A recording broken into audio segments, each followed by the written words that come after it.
Mai come in questo momento, soprattutto dopo i danni provocati dal lockdown, gli anziani hanno bisogno di sostegno.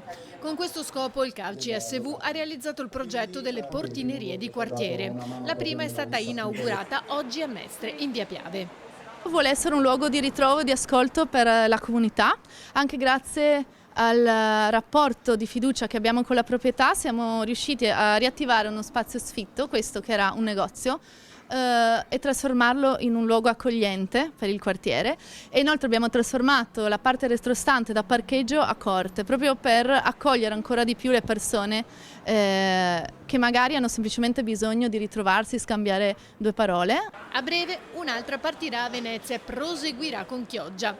Questo per ricostruire comunità e rianimare i quartieri, lavorando sui concetti di vicinato e condivisione. Non solo quindi un tipo di risposta a parole e eventualmente comunicazioni, ma aiuto, perché se arriva una persona, un anziano, una signora che ha bisogno della spesa, cerchiamo di portargliela, di fargliela. Se ha bisogno di una farmacia, anche lì cerchiamo di andarci.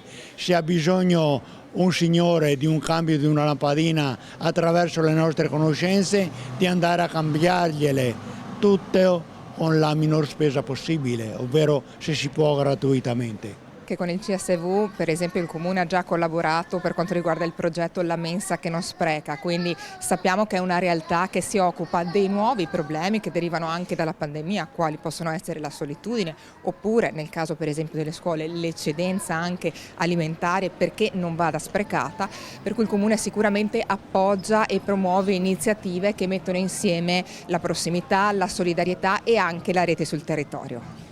E per fare rete si accettano sempre nuovi volontari. Questo progetto è aperto a tutte le persone che intendano dedicare del tempo, delle risorse, delle energie, soprattutto nel quartiere Piave. Quindi noi siamo aperti a collaborazioni, a proposte, a idee, progetti.